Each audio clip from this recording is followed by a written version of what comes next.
1186, the Kingdom of Jerusalem teetered on the brink of chaos as Guy of Lusignan seized the throne following the tragic death of his wife's young son, Baldwin V. The realm was torn apart. The powerful Knights Templar and bold figures like Gerald of Chatillon rallied behind Guy, while the noble faction, led by the seasoned Raymond III of Tripoli, once regent to the boy king, fiercely contested his claim, igniting a bitter struggle for power. Amid this turmoil, a formidable shadow loomed from the south.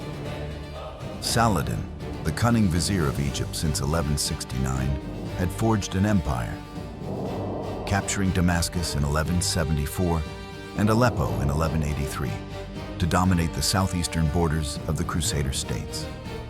United under Sunni Islam, his followers burned with zeal for a holy war to drive the Christian Franks from Jerusalem.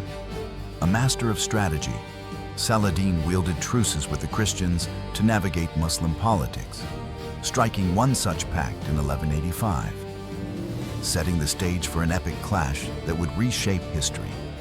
In 1187, Gerald of Chatillon raided a Muslim Hajj caravan, while the truce with Saladin was still in place. Saladin swore that he would kill Gerald for violating the truce and sent his son, Al-Afdal, and the Emir Gökberi to raid the Frankish lands surrounding Acre. Gerald d'Ort and the Templars engaged Gökberi in the Battle of Cressons in May 1187 and were heavily defeated. In late May, Saladin assembled the largest army he had ever commanded. He commanded some 40,000 men, including about 12,000 cavalry. He crossed the River Jordan on the 30th of June. The opposing Crusader army amassed at La Safarie, a well-watered and fortified position which had previously served as a mustering point in the event of Muslim intrusions from the east. The Crusader force consisted of around 20,000 men, including 200 knights from Jerusalem and Tripoli, and 50 from Antioch. There were crossbowmen from the Italian merchant fleet and a large number of mercenaries hired with money donated to the kingdom by Henry II, King of England. The army's standard was the relic of the True Cross, carried by the Bishop of Acre. Saladin decided to lure Guy into moving his field army away from their secure fortified encampment located by the springs at La Safarie.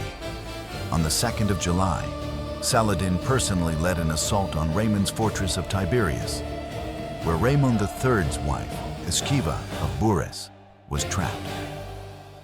The main Muslim army remained at Kafr Sabt.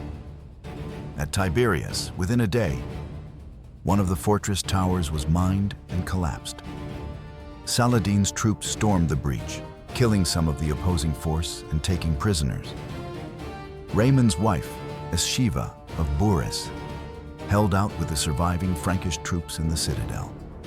Raymond argued that Guy should not engage Saladin in battle and that Saladin could not hold Tiberias. This, along with the fact that a march from Acre to Tiberias was exactly what Saladin wanted, while La Safarie was a strong position for the Crusaders to defend. The Knights Hospitalaire also advised Guy not to provoke Saladin. Raymond was accused of cowardice by Gerald d'Ort and Gerald of Chatillon, and Gerald advised Guy to advance against Saladin. Guy took their advice. The Crusaders began moving out from their secure, supply-rich location to meet Saladin. This was a gamble on Guy's part, as he had left only a few knights to defend the city of Jerusalem. As the Muslim troops began to construct a second mine to attack the citadel on 3rd of July, Saladin received news that Guy was moving the Frankish army east. The Crusaders had taken the bait. On the 3rd of July, the Frankish army started towards Tiberias. On their route, they were constantly harassed by Muslim horse archers.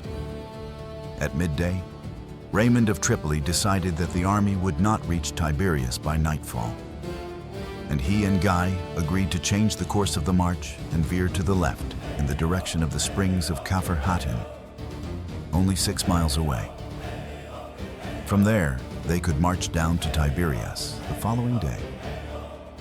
Saladin's men positioned themselves between the Frankish army and the water, so the Franks were forced to pitch camp overnight on the arid plateau near the village of Mesquena. Throughout the night, Saladin's men surrounded the Crusader camp. They further demoralized the Crusaders by praying, singing, beating drums, showing symbols, and chanting. They set fire to the dry grass, making the Crusaders' throats even drier. The Crusaders were thirsty, demoralized, and exhausted. The Muslim army, by contrast, had a caravan of camels bring goat skins of water up from Lake Tiberias. On the morning of the 4th of July, Gerald and Reginald advised Guy to form battle lines and attack. Raymond led the 1st Division with Raymond of Antioch, the son of Bohemond III of Antioch, while Balian and Jocelyn III of Edessa formed the rear guard. Thirsty and demoralized, the Crusaders broke camp and marched in the direction of the springs of Hattin. Saladin's army blocked the route forward and any possible retreat. The two armies clashed and intense fighting broke out. Count Raymond managed to break through Saladin's lines and galloped towards the lake. After Raymond escaped, Guy's position was desperate. Many Crusader troops retreated onto the horns of Hattin, where they played no further part in the battle. Overwhelmed by thirst and wounds, many of Guy's soldiers were killed, while the remainder were taken prisoner.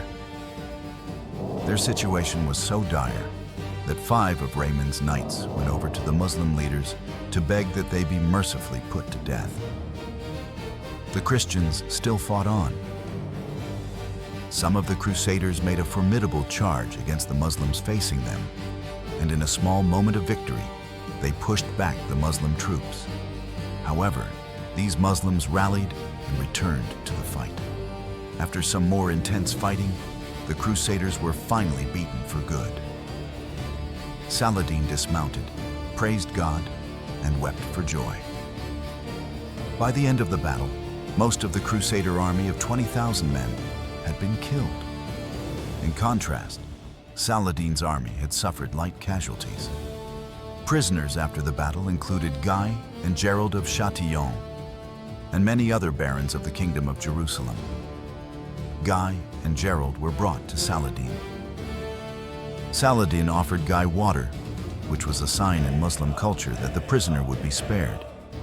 But Guy was unaware of this and passed the goblet to Gerald. Saladin struck it from his hands and said, "I did not ask this evil man to drink," and he would not save his life by doing so. He then charged Gerald with breaking the truce. Saladin himself then executed Gerald with a single stroke of his sword. Guy assumed that he would also be beheaded, but Saladin assured him that kings do not kill kings. After executing Gerald of Châtillon, Saladin ordered that the other captive barons be spared and treated humanely. All 200 of the Templar and Hospitaller knights taken prisoner were executed. The rest of the captured soldiers were sold into slavery. Guy of Lusignan was taken to Damascus as a prisoner and granted release in 1188, while the other noble captives were eventually ransomed. On Sunday, the 5th of July, Saladin marched to Tiberias, and Esheva surrendered the citadel of the fortress. The heavy defeat at Hattin meant there was little reserve to defend against Saladin's forces. Only some 200 knights escaped the battle. This allowed Saladin to capture 52 settlements, and Jerusalem finally fell to Saladin on the 2nd of October.